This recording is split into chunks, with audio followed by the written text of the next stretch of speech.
अस्सलाम वालेकुम। Previous video में हमने एएसटी के ट्रांसअमीनेशन रिएक्शन में तक देखा था। इसमें हम देखते हैं उसी ट्रांसअमीनेशन रिएक्शन का मैकेनिज़्म।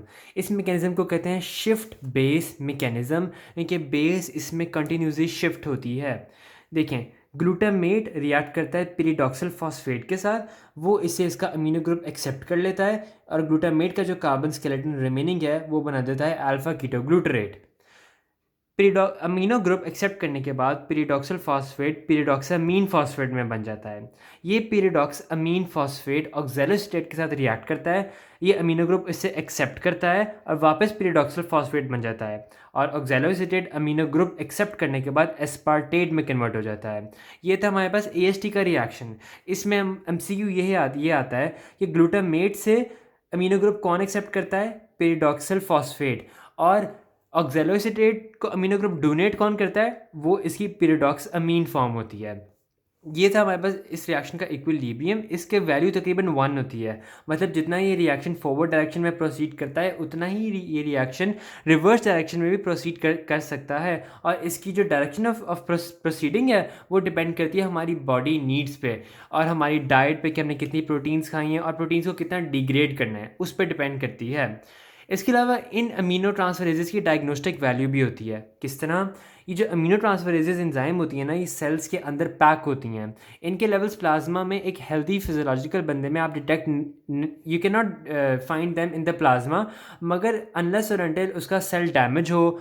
जब सेल डैमेज होता है तो जो सेलुलर कंटेंट्स होते हैं वो बाहर लीक कर जाते हैं। तो जब वो बाहर लीक करते हैं तो उनकी वैल्यूज़ प्लाज्मा में डिटेक्ट की जा सकती हैं। तो सेलुलर डैमेज के केस में ये अमीनो ट्रांसफरेजेस प्लाज्मा में इनकी वैल्यूज़ हम चेक करते हैं और जितनी ज़्यादा इनकी वैल्यूज़ होती हैं वो इंडिकेट करता है कि उतना ज़्यादा सेल डैमेज हुआ है।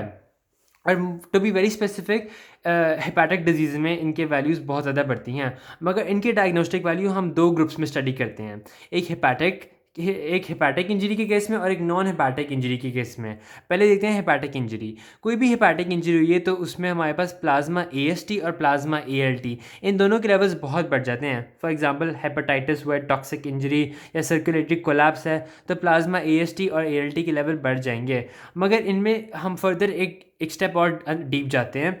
ये देखें, ALT is more specific than AST and AST is more sensitive because liver contains large amount of AST। इसको अब हम समझते हैं।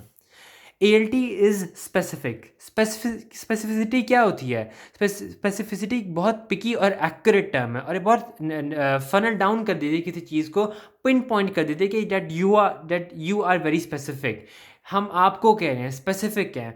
तो अगर प्लाज्मा AST लेवल्स बढ़े हुए हैं ना, अगर प्लाज्मा ALT लेवल्स बढ़े हुए हैं, सॉरी, एएलटी का एएलटी लेवल्स बढ़ते ही तब हैं जब लिवर इंजरी हो। इसके अलावा एएलटी लेवल्स नहीं बढ़ते हैं। तो अगर किसी क्लिनिकल एलएफटीज़ में एएलटी बढ़े हुए तो it is we are for sure कि लिवर डैमेज है।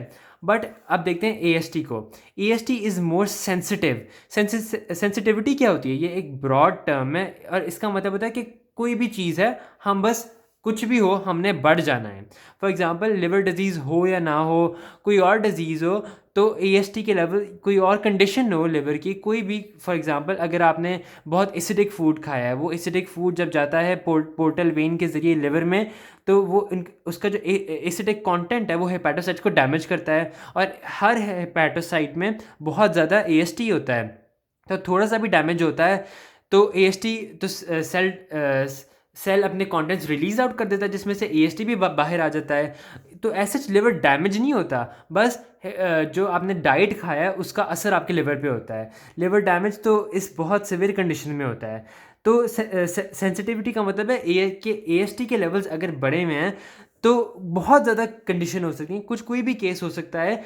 Liver disease can be one of them. It's not for sure कि लिवर डिजीज़ है, but liver disease can be one of the cause of raised AST.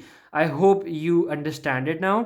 Non hepatic के cases में देखते हैं, अगर कोई हिपैटिक केस नहीं है, कोई मसल इंजरी है, कोई हार्ट इंजरी है, तो उसमें हमारे पास बहुत से अदर बायोमार्कर्स इंक्रीज कर जाते हैं, मसलन lactate dehydrogenase, myoglobin, creatine kinase, वो एंजाइम जिनके लेवल बढ़ जाते हैं उनको हम बायोमार्कर्स के तौर पर इस्तेमाल करते हैं, and the degree of their the elevation of those enzyme is directly proportional to the degree of damage the particular cells are facing. I hope that you understand this concept, and if you do give it a thumbs up and don't forget to subscribe to the channel. Thank you.